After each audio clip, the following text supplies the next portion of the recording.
Artin Domani, i Spakut, prokurori përgjithshëm Orsian Cela dhe drejtori i policisë Ilir Proda, të shoqëruar nga Ilerian Celibashi, vizituan në KGZ qendrën operacionale kundër krimit zgjedhor.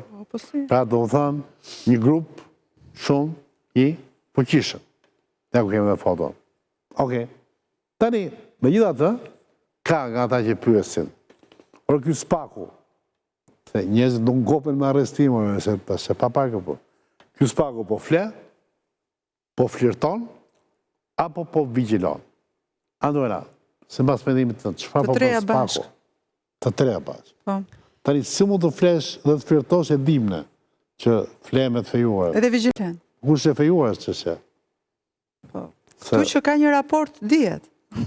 Pra kemi një marrëdhënie, ka një çift. Në të treja janë si virtyte moderne kohët e fundit. Po.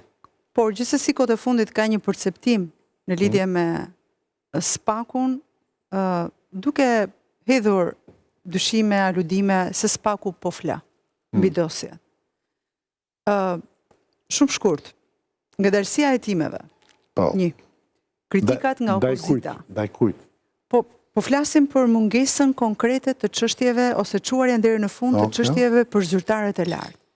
Dhe flas këtu për dosje të cilat kanë të bëjnë me njerëz në qeverisin Rama. Për cilët ka padi që kanë mbritur në Spak, ka hejtime, procedime që janë hapur, por deri tani nuk kanë parë dritën e diellit. Se çfarë po ndodh? Vetëm Spaku e di. Ngadalësimi i hetimeve për politikanët e lartë. Kemi kritikat nga opozita, kemi luftën e brendshme në drejtësi, kemi pyetjen pastaj se kush po e vë në gjumë Spakun. Majoranca thotë që Spaku duhet vazhdojë si një institucion i lirë, i pavarur,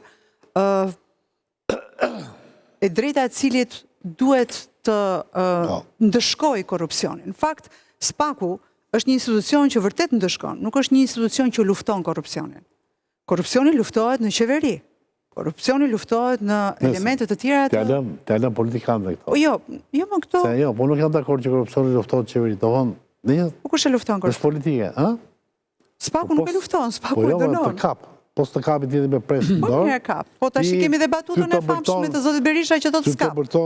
Kështu që në të dyja...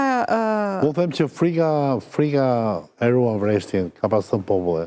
Po s'ka frikë, pra Spaku është sendërtimi frikës, pra administrata, ai që ka menaxhon lekët e shqiptarëve kurse qoftë, po nuk ka frikë ligji, pra ka i cili rojtari i ligjit të Spaku, vazhdon vjedh pa kontroll. Qofse flasim për ndërgjegjësim, do themi kemi një shkollë riedukimi, jo Spaku.